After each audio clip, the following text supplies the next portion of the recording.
Hello everyone, अस्सलाम वालेकुम, नमस्ते, सत श्री अकाल एंड जय श्री राम। कैसे हैं आप लोग? आई होप आप लोग बिल्कुल ठीक होंगे और मैं भी बिल्कुल ठीक हूँ, एकदम बढ़िया। आज हम रिएक्शन देने वाले हैं। एक वीडियो है जो कि आरजू काज़मी की पॉइंट ऑफ व्यू से है और ये वीडियो जो है इमरान खान के ऊपर होने वाली है। बेसिकली सेनेट में जो कल इलेक्शन हुआ था तो उसके ऊपर काफ़ी चीज़ें हमें इसमें जानने को मिलेंगी। सो बिना देरी के चलते वीडियो की तरफ रिएक्शन देते हैं। सो उससे पहले अगर आपने मेरा चैनल सब्सक्राइब नहीं किया तो लाजमी कर लीजिएगा एंड बेल आइकन को प्रेस करना बिल्कुल मत भूलिएगा ऑल नोटिफिकेशन पर, ताकि सारी वीडियोस आप लोगों को मिलती रहें। और मैंने व्लॉग अपलोड कर दिया है कराची स्ट्रीट फूड का, बहुत ही ज़बरदस्त व्लॉग है, यकीनन आपको मज़ा आने वाला है। और इसमें और भी बहुत सारी चीज़ें होंगी जो कि डेवलपमेंट और जो कुछ काफ़ी चीज़ें जो कि कराची में हो रही हैं तो उसको भी दिखाया गया है। सो डेफिनेटली प्लीज़ आप लोग जाएँ और उसको वॉच करें। लिंक मैं डिस्क्रिप्शन में दे रही हूँ और पिन कर दूँगी कमेंट में, ताकि आप जो है ये वीडियो देख सकें और इजीली आपको मिल जाए। सो कमेंट करना बिल्कुल मत भूलिएगा इस व्लॉग की कमेंट बॉक्स में, ताकि मुझे आइडिया हो कि आपको वीडियो कैसी लगी है। सो चलते हैं वीडियो की तरफ रिएक्शन देते हैं। So let's start.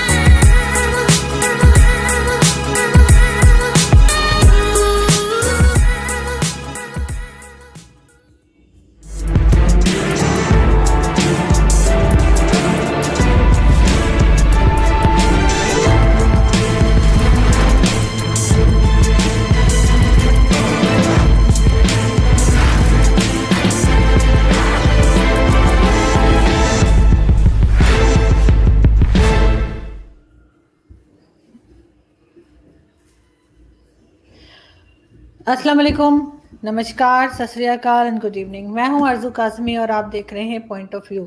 आज ये बड़ा हंगामा रहा पाकिस्तान में बहुत ज़्यादा, क्योंकि कल जो थे वो सेनेट के इलेक्शंस थे जिसमें पीटीआई को इतना कोई ख़ास कामयाबी नहीं मिली, जिनकी अभी गवर्नमेंट है इमरान खान साहब की, और काफ़ी सीट्स जो हैं जिसमें कि यूसुफ रज़ा गिलानी साहब की सीट भी है वो पीडीएम के उसमें हक में चली गई। और आज जो एड्रेस था प्राइम मिनिस्टर का उसमें भी वो काफ़ी मायूस लग रहे थे, काफ़ी परेशान लग रहे थे, काफ़ी घबराए हुए लग रहे थे।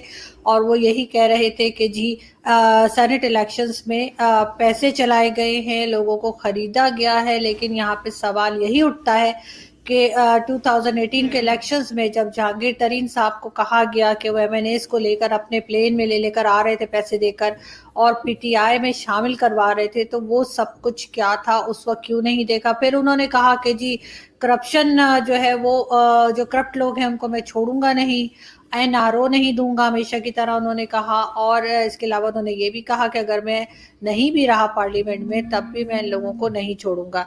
लेकिन बात सारी ये है कि इसमें अगर वो करप्ट लोगों की बात करते हैं और कहते हैं कि उनको नहीं होना चाहिए, तो फिर फैसल वाउडा क्या कर रहे हैं सेनेटर बनके। उन्होंने 9 बजे वोट डाला उसमें सेनेट इलेक्शंस के लिए, और उसके बाद 9:15 बजे जाकर उन्होंने असेंबली से रिजाइन कर दिया। उसकी वजह से जो केस उन पे चल रहा था, जिसके लिए कहा जा रहा था डुअल नेशनल है, असेंबली में नहीं हो सकते, वो अपने आप ही खत्म हो गया और कह दिया गया कि जी ये तो उन्होंने रिजाइन कर दिया है, इसलिए इनके खिलाफ फैसला नहीं आ सकता। और फैसल वाउडा भी एक तरह से पैसे खिलाकर या पैसे दिखाकर सेनेटर बन गए। तो खान साहब इस बारे में क्या कहेंगे? उनके अपने लोगों ने उनका काफी हद तक साथ छोड़ दिया और बहुत से लोग इस सबसे पहले आए हैं सामने, और डिफरेंट न्यूज़ चैनल्स के ऊपर पीटीआई के लोग आए जो उनसे नाराज़ हैं, उन्हीं की पार्टी के हैं, कोई एमएनए है, कोई एमपीए है, लेकिन उनसे नाराज़ हैं।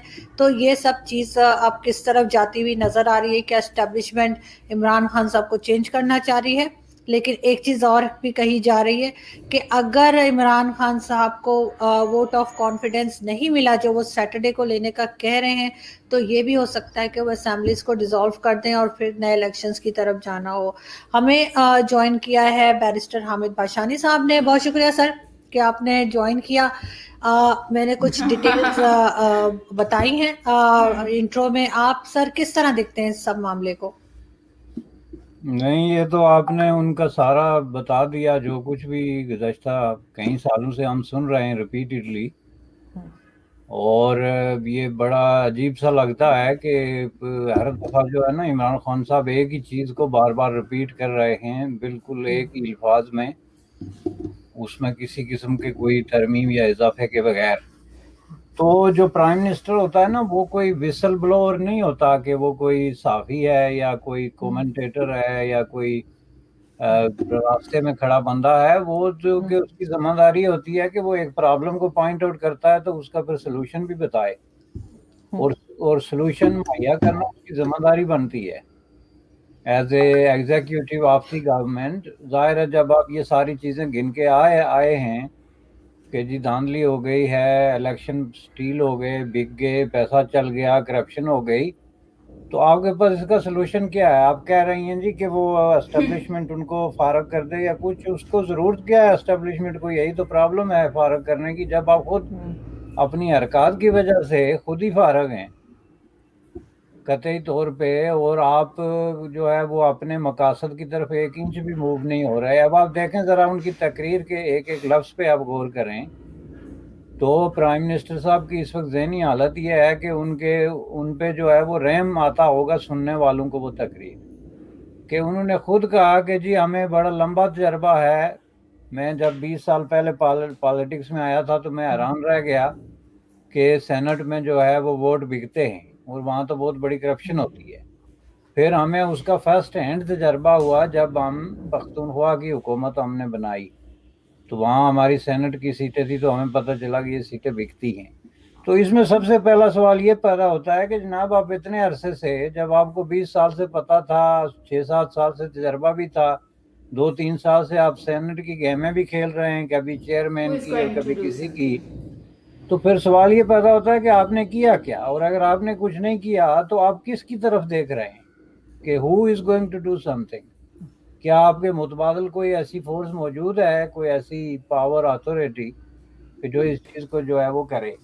असल में ये जो है ना, जिसको कहते हैं very sad state of affairs, जिसमें कि मायूसी और एक तरह की बिल्कुल ही जो है ना एक नाकाबिले इस्लाह किस्म की सिचुएशन में आप मुल्क को लेके जाते हैं, जब प्राइम मिनिस्टर या कोई भी एग्जीक्यूटिव अथॉरिटी कहानियां सुनानी शुरू हो जाए। भाई ये हम सब लोगों को पता है कि पाकिस्तान में सेनेट में जो है वो शुरू से करप्शन हो रही है, और उनको इस तफसील का भी पता है कि इसमें करप्शन हो क्यों रही है। जो मुतनासिब नुमाइंदगी है या जिस हवाले से स्पेशल सीटें हैं, तो उस तरीके से अवाम की चूँकि उन पर नज़र नहीं होती, तो जिन लोगों के पास पैसे हैं वो जाके तो ये सीटें खरीदते हैं। और सबसे बड़ी बात यह है कि अगर अवाम से कोई वोट खरीदता हो तो बात समझ में आती है कि आपके कोई गरीब लोग हैं, कुछ लोगों की मजबूरियां हैं, कुछ इस तरह की चीज़ें कि उन्होंने वोट भेज दिया। आपके मेंबर ऑफ पार्लियामेंट जो है वो वोट बेच रहे हैं, और ख़ुद आपकी अपनी पार्टी के मेंबर जो हैं वो बेच रहे हैं, जिसकी उन्होंने मिसाल दी कि हमने 20 मेंबरों का पता चला कि उन्होंने वोट भेज दिए तो हमने उनको फारग कर दिया। तो इसका मतलब ये था कि इसका हल इस इलेक्शन से पहले, बहुत पहले जो है वो निकलना चाहिए था। इसमें सवाल सबसे बड़ा ये पैदा होता है कि तकरीबन पूरी दुनिया में इसी तरह के जो डेमोक्रेसीज़ हैं, ख्वाह वो चलें लिबरल डेमोक्रेसीज़ हों या सोशल डेमोक्रेसीज़ हों या कहीं कोई और इस्लामिक डेमोक्रेसी हो, उसमें ये जो मुतनासिब नुमाइंदगी के तरीक़ाकार मौजूद है, कहीं ना कहीं अपर हाउस के हवाले से है, कहीं ना कहीं ख़वातीन के हवाले से है, कहीं किसी और जो टेक्नोक्रेट्स हैं या स्पेशलाइज्ड पीपल हैं मुख्तलिफ अपनी शुबाई ज़िंदगी के उसके हवाले से है। तो सवाल ये होता है कि बाकी दुनिया में क्यों इस तरह की करप्शन नहीं है, और पाकिस्तान में ये जो सेल लगी हुई है वोट की और ज़मीर की, दोनों की, ये क्यों लगी हुई है और इस पर कुछ क्यों नहीं किया गया? ये एक बहुत बड़ा सवाल है। और ये है कि क्या पाकिस्तान में जो इस हद तक करप्शन आ गई है, ज़हनी तौर पे लोग इस हद तक करप्शन को कबूल कर चुके हैं एज ए डेली प्रैक्टिस के, कि क्या इसका कोई हल भी है? तो इस हवाले से मैं देखता हूँ कि आप कंपेयर करके देखें ना, बहुत सारी चीज़ें ऐसी हैं जो पूरी दुनिया में वैसी की वैसी हैं जैसी पाकिस्तान में। मतलब वापटा है, वो क्रिस्टना लैम ने एक बुक लिखी थी waiting for Allah, British journalist, तो उसने इसकी मिसाल दी थी बड़ी हैरत से कि मैं हैरान हूँ कि जो लाहौर का वापटा है एग्जैक्टली उसके कानून, ज़ाब्ते, प्रैक्टिसेस, आइन, एवरीथिंग वही है जो इंग्लैंड में है। तो इंग्लैंड का वापटा जो है वो काम करता है और मुनाफे से करता है, बिजली भी फराहम करता है, सारी सर्विसेज भी हैं, और पाकिस्तान का वापटा जो है वो हर साल इतने खसारे में जाता है। तो इसकी वजह जो है ये कानून और ज़ाब्ते नहीं है, बल्कि लोग हैं जो इसको चलाते हैं।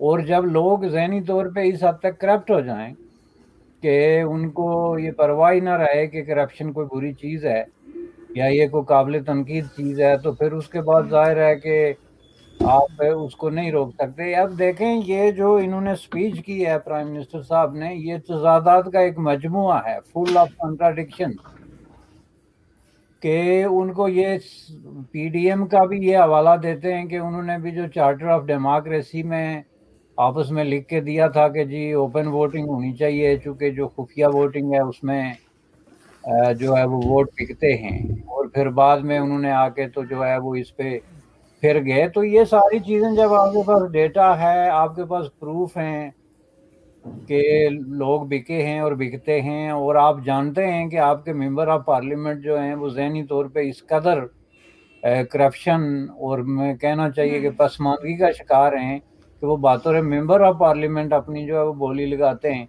तो उसके बाद आपको चाहिए कि आप इस सिस्टम के बारे में बड़ी सीरियसली गौर करें कि ये सिस्टम जो है is not working for the people. और जो डेमोक्रेसी का मकसद होता है, डेमोक्रेसी का मकसद ही यही है ना कि लोग अपना विलफुली अपनी मर्जी से, आज़ादी से अपना वोट जो है वो एक्सरसाइज करें। और जब आपके इतने सुपीरियर किस्म के हाउसेज ऐसे नहीं कर सकते, तो इसका मतलब है ऑन ग्राउंड जो आपके वोट जागीरदारों के और सनतकारों के और वडेरों के और कबायलियों के और इस तरह के दूसरे लोगों के हाथों में हैं, क्या वो अपने वोट जो हैं वो प्रॉपरली और फ्रीली जो है वो एक्सरसाइज करते हैं? तो इसका मतलब ये है कि ये डेमोक्रेसी में बहुत बड़ी ओवरहालिंग की ज़रूरत है। इसका हरगिज़ मतलब ये नहीं कि डेमोक्रेसी बुरी है। मैंने इसलिए पहले वापडा की मिसाल दी, democracy is a successful system which is successfully delivering पूरी दुनिया में।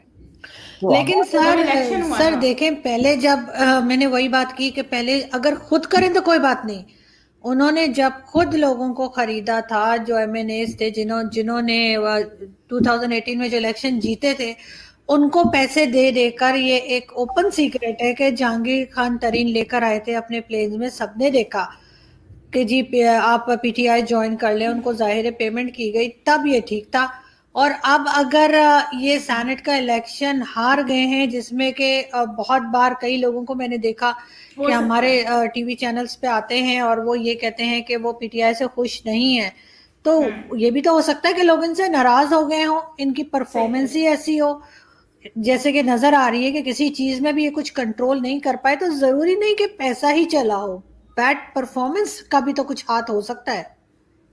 नहीं, बैड परफॉर्मेंस तो आपको सामने नजर आई ना, कि जब एक मेंबर ऑफ पार्लियामेंट अपना वोट भी प्रॉपरली इस्तेमाल नहीं कर सकता, जो कि आप देख लें, एक आदमी आपने कश्मीर कमेटी का चेयरमैन बनाया हुआ है कि वो कश्मीर जैसे नाजुक तरीन मसले को हल करेगा, तो उसको ये नहीं पता कि वोट कैसे डाला जाता है बॉक्स में, गलतियां हो जाती हैं। सर वैसे ये बात भी काफी हद तक फैली हुई है कि प्राइम मिनिस्टर का अपना वोट भी कैंसिल हो गया है, उनकी एक और मिनिस्टर जरताज गुल, उनका वोट भी कैंसिल हो गया है। तो जब प्राइम मिनिस्टर को, उनके मिनिस्टर्स को वोट डालना नहीं आता, पूरी कंट्री उनके हवाले की हुई है।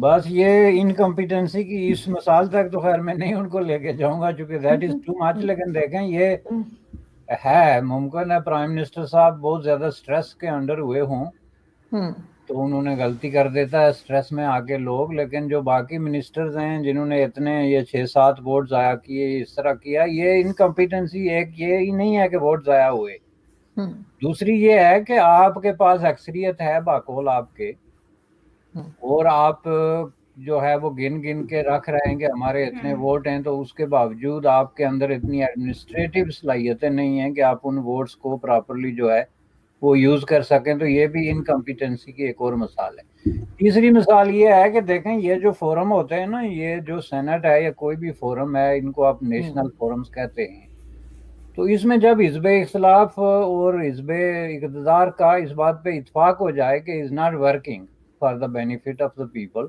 इसमें करप्शन है, तो उसमें फिर दोनों को एक मुतफिका फार्मूले पे आके तो उसको रेक्टिफाई करना चाहिए। मैं आपको बताऊं कि जो सेनेट का मकसद होता है ना, पूरी दुनिया में इस तरह के जो इदारे हैं जो सिलेक्टिवली लोगों को अपॉइंट करते हैं उनकी एक्सपर्टीज की वजह से, उसमें जो सोसाइटी के वो तबकात होते हैं जो नॉर्मल इलेक्शन में सामने नहीं आ सकते, उनको आगे लाया जाता है।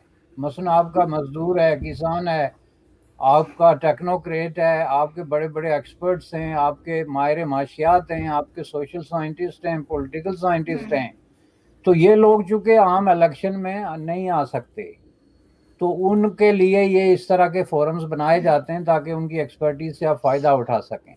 बजाय इसके कि आप उसके लिए रास्ता हमवार करें, आपने तो ये दौलतमंदों का एक फोरम बना दिया कि जिसके पास बहुत बड़ी बोली लगाने के लिए पैसे हैं, वो देखें एक साहब जिनको टिकट नहीं मिला था और जिनके बारे में सब डर गए थे कि ये तो सबको खरीद लेंगे। तो इन हालात में मैं समझता हूँ कि it's very insulting for any member of parliament और any respectable forum like this. तो ये चीज जो है, इसको अगर आप इसी तरह तकरीरें करके एक दूसरे पे इल्जाम लगा के, जैसे ये is very disappointing speech of the prime minister कि सब कुछ पॉइंट आउट करके तो उसका कोई हल बताए बगैर जनाब वो चले गए।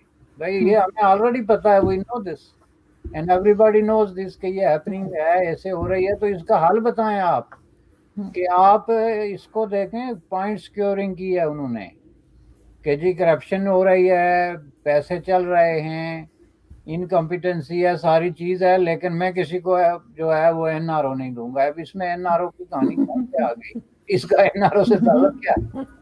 यानी ये जो है ना, ये इसको कहते हैं ब्रोकन रैकेट की तरह जब आप चीजें दोहराना शुरू हो जाते हैं। भाई इसमें बहस नहीं कि कोई एनआरओ मांग रहा है, इसमें बहस ये है कि आपकी जो इतना बड़ा इदारा है, कामी इदारा, वो करप्शन का एक बहुत बड़ा गढ़ और इंसल्टिंग किस्म का फोरम बना हुआ है। Do you have a solution? आपके पास उसका कोई हल है? बजाय इसके कि आपको हल पेश करें, आप उसको घुमा फिरा के नहीं जी मैं एनआरओ नहीं दूंगा, so that is the solution if you give NRO और नॉट। तो मैं समझता हूं कि ये अब जो कुछ हो रहा है ना, इसको कहते हैं शोरी बदयांती, कि आप सारी खराबियों को जमा करके तो उसकी जिम्मेदारी सिर्फ हिज़्ब इख्तिलाफ के कंधे पे डाल दें और आप खुद कहें कि जी मैं तो बरी जिम्मा हूँ, हमारा तो इसमें कोई हाथ ही नहीं है, तो ये बड़ी गलत बात है। और मैं समझता हूँ कि ये है जिस पे फोकस करने की जरूरत है। सर वाकई में आज की जो उनकी स्पीच थी, जो एड्रेस उन्होंने किया, उसमें वो बहुत डिप्रेस लग रहे थे और काफी बॉडी लैंग्वेज और फेस एक्सप्रेशन से लग रहा था कि काफी मायूस हैं।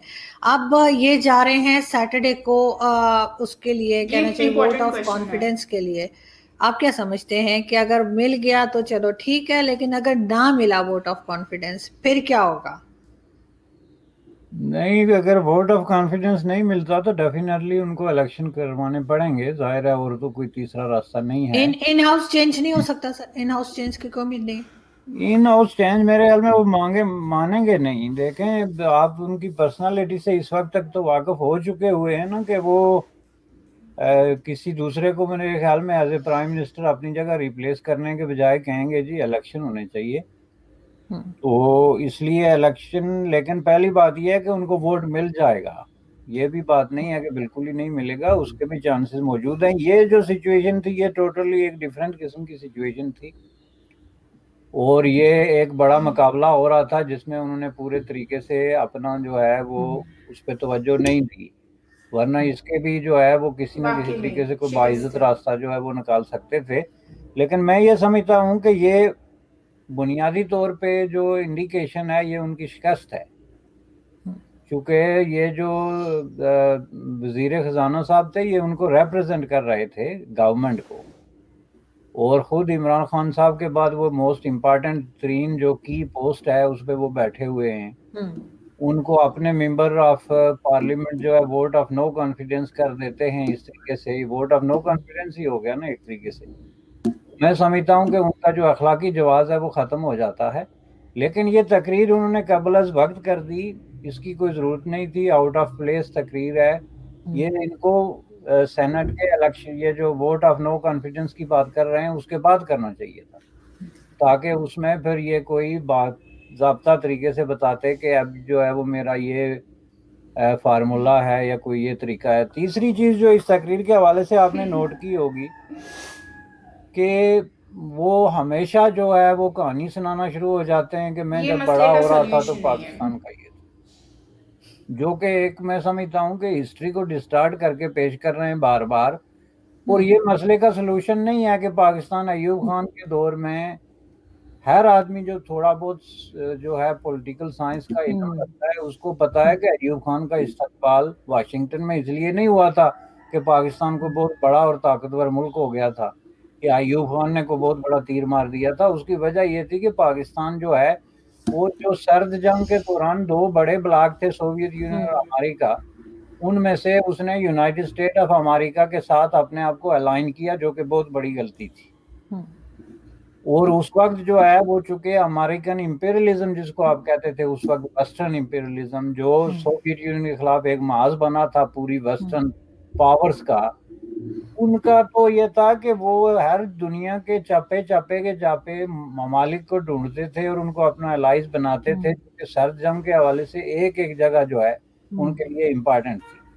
और जाहिर है कि ये जो स्ट्रेटेजिक खित्ते की अहमियत थी, एक तरफ इंडिया है, दूसरी तरफ चीन है, तीसरी तरफ अफगानिस्तान है, चौथी पाकिस्तान है, तो उनके लिए ये बहुत ही इम्पोर्टेंट किस्म का खित्ता था स्ट्रेटेजिक पॉइंट ऑफ व्यू से। एक बात ये थी। दूसरा ये है कि उन्होंने सोवियत यूनियन के खिलाफ अयूब खान से अड्डे लिए थे, और ये एक पाकिस्तान की तारीख की खतरनाक तरीन गलती के अलावा दुनिया की तारीख की खतरनाक तरीन गलती कि दो न्यूक्लियर पावर्स सर्द जंग में एक दूसरे के खिलाफ बरसरे वो हैं, तो आप जाके तो एक को जो है वो अड्डे दे देते हैं, जिसके जवाब में सोवियत यूनियन ने जो है वो सुर्ख दायरा लगा दिया था पेशावर में, जहाँ पे वो अड्डा उनको दिया गया था। तो वो अहमियत थी अयूब खान की, क्योंकि वो सर्द जंग में एक टूल के तौर पे इस्तेमाल हो रहा था इंटरनेशनल पॉलिटिक्स में, तो उसको प्रोटोकॉल तो दिया जाना था। बिल्कुल वही प्रोटोकॉल जो है वो जनरल ज़िया को दिया गया था, जिससे कि अमेरिकी हुक्मरान हाथ मिलाना गवारा नहीं करते थे। लेकिन जब सोवियत यूनियन के हवाले से काम शुरू हुआ और वहाँ पे उसने कहा कि हम जनाब अपनी फौजें भेजेंगे और हम ये मुजाहिदीन भेजेंगे, तो ज़ियाउल हक को भी उन्होंने जो है वो उसी तरह का प्रोटोकॉल दिया। उसके बाद आप ये देखें कि क्लिंटन ने लाहौर एयरपोर्ट पे रुकने से मना कर दिया था कि मुझे मुशर्रफ से हाथ मिलाना पड़ेगा। तो उन्होंने जब वो फिर मुशर्रफ ने 911 के बाद अपने आप को एक तरीके से सरेंडर किया, तो उन्होंने उसको भी अच्छा खासा इंटरनेशनली जो है वो रीलॉन्च किया इंटरनेशनल डिप्लोमेटिक हलकों में। तो इमरान खान साहब इसको बना के पेश करते हैं कि पाकिस्तान ने कोई तीर मारा हुआ था जिसकी वजह से जो है हमें इंटरनेशनल प्रोटोकॉल मिलता था। हालांकि पाकिस्तान ने तीर ये मारा हुआ था कि वो बैनुल अक़वामी कुव्वतों के आला कार के तौर पर पाकिस्तान के उस वक्त के जो फौजी हुक्मरान थे वो अपनी नाजायज जो कब्जा था इक़्तिदार पे उसको बचाने के लिए उनके साथ मिल गए थे। दूसरी बात वो जो कह रहे हैं जी कि मैं जब बड़ा हो रहा था तो पाकिस्तान बहुत बड़ी तरक्की कर रहा था। भाई 60s में दुनिया का हर मुल्क तरक्की कर रहा था। 60s वाज द टाइम, ये एरा ही जो था, it was era of development. उस वक्त आप देखें स्पेन पुर्तगाल से लेके यूरोप के ये सारे मुल्कों से लेके एशिया के ये कोरिया, ये वियतनाम, ये सारे जो है कोई मुल्क भी ऐसा नहीं था जिसने के तरक्की की शरह 5 से 6% ना हुई हो। ये समझना चाहिए ज़रा तारीख को गहराई से। उसमें पाकिस्तान की कोई पॉलिसियों का कोई अमल दखल नहीं था या कोई ऐसी चीज़ नहीं थी, बल्कि वो एक टाइम ऐसा वो हो रहा था। तो वो बार बार आके वो कहानी सुनाते हैं जी। और तीसरी कहानी ये सुनाते हैं कि मैंने क्रिकेट खेला था और क्रिकेट के हवाले से जो है मैंने बड़ा सबक हासिल किया। वीडियो थी जिसमें हामिद सर जो है वो बेसिकली डिस्कस कर रहे थे अबाउट सेनेट और जो इलेक्शंस हुए थे इमरान खान जिसमें हार गए हैं। और बहुत ही एक पाकिस्तान में मैंने ये चीज़ देखी है अभी कि बेसिकली जो लोग हैं वो कुछ लोग खुश भी हैं जो पीटीआई के खिलाफ हैं, जो पीटीआई के साथ हैं वो लोग बहुत ज़्यादा दुखी हैं। दुखी इस तरह से हैं कि वो व्हाट्सएप पे जो है मैं देखती हूँ कि लोगों के स्टेटस इतने दुखी से आ रहे हैं कि अब खुश हो जाओ, वो हार गया है और आप लोगों को खुशी होनी चाहिए कि आप लोग चाहते यही थे, ये वो आज आप लोगों के लिए बहुत खुशी का मौका होगा। तो इस तरह से ना बातें सुनने को मिल रही थी। तो मुझे तो इतना आइडिया था ही नहीं इसके बारे में कि मैं बोलूं कि यार इमरान खान, अच्छा मुझे ना पता है कैसे चला, मुझे ना एक तो स्टेटस से ये थोड़ी बहुत पता चली थी, लेकिन फिर मैंने सर्च तो किया नहीं था क्योंकि आई वॉज आउटसाइड।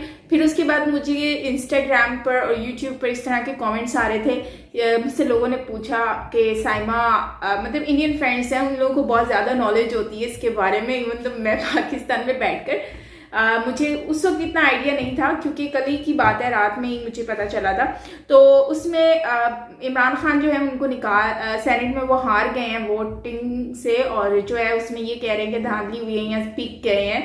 तो इसी तरह से अभी अनफॉर्चुनेटली इस तरह से इमरान खान का जो पता चला, तो इसमें ये है कि इमरान खान जो है वो वैसे ही उन्होंने अपनी मतलब ये 2018 से अब तक का जो कारनामे दिखाए हैं उसमें कुछ इम्प्रूवमेंट नज़र नहीं आई, बाकायदा बदले में उसके जो ऊंचाई पे जाते जा रहे हैं। मतलब महंगाई में आप देख लें उसमें आगे, हर चीज़ में आगे हैं, और इसमें उन्होंने टैक्स वगैरह भी ऐड कर दिए हैं। लेकिन ये है कि पब्लिक जो है वो बहुत ज़्यादा नाराज़ है क्योंकि उसमें उनको एम्प्लॉयमेंट्स नहीं मिल रही, उसमें उनको जॉब्स का इशू आ रहा है। पब्लिक जो है उनको राशन इतना एक्सपेंसिव ग्रॉसरी परचेज करनी पड़ रही है, जो कि पहले मतलब हर चीज़ में एटलीस्ट 100 रुपीज़ अप हुए हैं हर चीज़ में। और वेजिटेबल्स पहले तो बीच में बहुत महंगे हो गए थे, टमाटर 300 रुपये 400 रुपये किलो भी हो गए थे। लेकिन अब जो है, अब टमाटर जो है वो अभी आवाज़ आ रही थी बाहर से ही कि 100 रुपये के 4 किलो और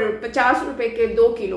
तो खैर मैंने तो लिए नहीं तो एनीवेज इससे आइडिया हुआ कि टमाटर जो सस्ते हो गए हैं और ज़्यादा, और आलू और भी ज़्यादा सस्ते हो चुके हैं। एनीवेज बात करते हैं सेनेट की। तो इससे पहले आपने देखा होगा कि शायद आपको भी आइडिया होगा कि सियालकोट में भी अभी इलेक्शन हुआ था, जिसमें जो है एक लड़की जीत गई थी जो कि नून लीग से थी, ज़ारे शाह की बेटी। और वहाँ पर ये हुआ था कि धांधली का ही कहा गया था कि यहाँ पर भी धांधली हुई है, और इमरान खान की जो पीटीआई के जो कारकुन थे वो हार गए हैं। मेरे ख्याल से असद वली कुछ करके नाम था, नाम मुझे याद नहीं है सही से। एनीवेज वो हार गए हैं। तो उस पर इन लोगों ने ये बात कही थी कि ये हार गए हैं तो इसका मतलब ये है कि वो लोग कह रहे हैं कि ये नून लीग ने जो है धांधली की है। जबकि जहाँ तक मुझे आइडिया है पर्सनली, मैं वहाँ से बिलोंग भी करती हूँ, सियालकोट से भी, क्योंकि मेरी फैमिली जो है वहाँ पर भी रहती है, मतलब ननियाल वाले जो हैं। तो उन लोगों ने जो है वो कह रहे हैं कि सारे लोग जितने भी सपोर्ट करते हैं वो नून लीग को सपोर्ट करते हैं। बहुत ही कम लोग जो हैं वो उनको मैंने देखा है कि वो इमरान पीटीआई को सपोर्ट करते हैं। अच्छा, पंजाब साइड में ये चीज़ नोट की गई है कि नून लीग को बहुत ज़्यादा सपोर्ट किया जाता है as compare to PTI. PTI को इतना ज़्यादा वैल्यू नहीं किया जाता।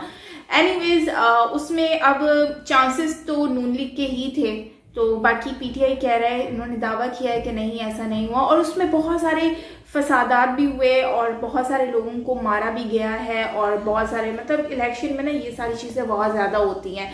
तो खैर इसमें हुआ है, तो उसके बाद सब लोग फरार हो गए हैं। और फिर उसके बाद पता चला है कि अब जो है वो मेरे ख्याल से दोबारा से इलेक्शन जो है वो होने हैं। इन्होंने बात चल रही है कि दोबारा से इलेक्शन होंगे।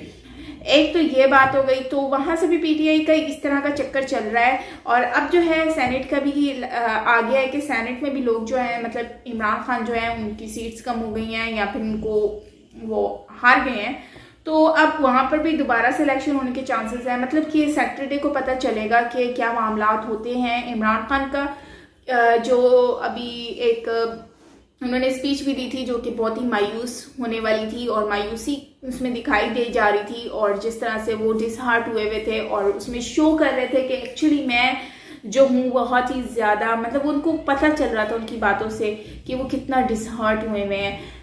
लेकिन वही बात आ जाती है कि धांधली की बातें यहाँ पर भी आ रही हैं। और हमेशा आजकल पाकिस्तान की जो गवर्नमेंट है वहाँ पर और पॉलिटिक्स में और इलेक्शंस में ये धांधली का वर्ड मुझे बहुत सुनने को मिलता है। और आई डोंट नो कि ये इलेक्शन में इस तरह से ये क्यों होता है, इस पर क्यों इस तरह के मामला हो रहे हैं। तो अब इमरान खान मुझे तो लगता है कि वैसे ये जीत जाएंगे।